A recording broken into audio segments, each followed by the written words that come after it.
শীতকালের বিশেষ আমল সম্পর্কে জানতে চাই। ভাই ফারুক হাসান, শীতের বিশেষ আমল সম্পর্কে আমরা বিভিন্ন সময় বিভিন্ন জায়গায় বক্তব্য দিয়েছি আলহামদুলিল্লাহ, এবং আমাদের এই পেজে, আমাদের ইউটিউব চ্যানেলে বিভিন্ন জায়গায় শীত উপলক্ষে যে বিশেষ আমলগুলো আছে সেগুলো সম্পর্কে অনেকগুলো ভিডিও আছে। তারপর আপনি প্রশ্ন করেছেন, আমরা সংক্ষেপে বলি, শীতের মৌসুম উপলক্ষে আমাদের অজুর যত্নটা বিশেষভাবে নিতে হবে, কারণ শীতে আমাদের ত্বকগুলো শুকিয়ে থাকে, অতএব খুব ডলি ডলি অজু করতে হয়। নবী সাল্লাল্লাহু আলাইহি ওয়াসাল্লাম সে বিষয়ে আমাদেরকে সতর্কও করেছেন যে আমাদের অজুর কোনো অংশ যেন শুকিয়ে না থাকে। এই জন্য শীতের মৌসুমে বিশেষ করে অজুর যত্নটা নিতে হয়। সেই সাথে অজু করার পর শীতের মৌসুমে অনেকে চাপাচাপি করে অজু ধরে রাখেন, যেটা উচিত না।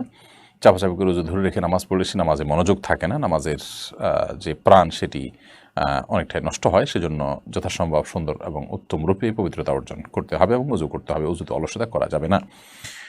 তৃতীয়ত, শীত উপলক্ষে দিনের বেলায় রোজা রাখার সুযোগ তৈরি হয়। নবী সাল্লাল্লাহু আলাইহি ওয়াসাল্লামের বিভিন্ন হাদিস রয়েছে, সাহাবা ইকরামের বিভিন্ন বক্তব্য এ সম্পর্কে রয়েছে। শীত মৌসুমের এই রোজাকে হাদিসের ভাষ্যে বলা হয়েছে আল গানিমাতুল বারিদা আস-সাওমু ফিশ শিতা।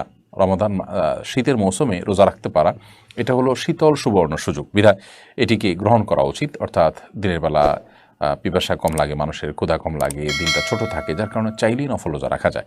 তো সেই জন্য নফল রোজার চেষ্টা করা উচিত শীতের মৌসুম উপলক্ষে। সেই সাথে রাতে তাহাজ্জুদ পড়বার সুযোগ তৈরি হয়, কারণ রাত অনেক বড় থাকে।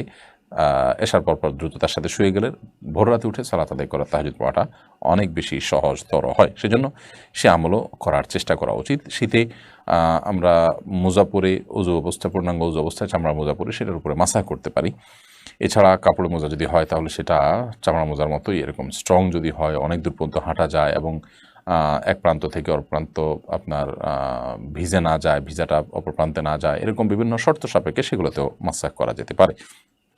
অতএব শীতের সমস্ত আমলগুলোর প্রতি আমরা বিশেষভাবে যত্ন নেব ইনশাআল্লাহ। শীতের এই কষ্ট, গ্রীষ্মের কষ্ট, এগুলো আমাদেরকে জাহান্নামের কথা স্মরণ করিয়ে দেয়, কারণ জাহান্নামের ভাব হিসাবে এগুলো এসেছে, বুখারী হাদিসে এটি প্রমাণিত।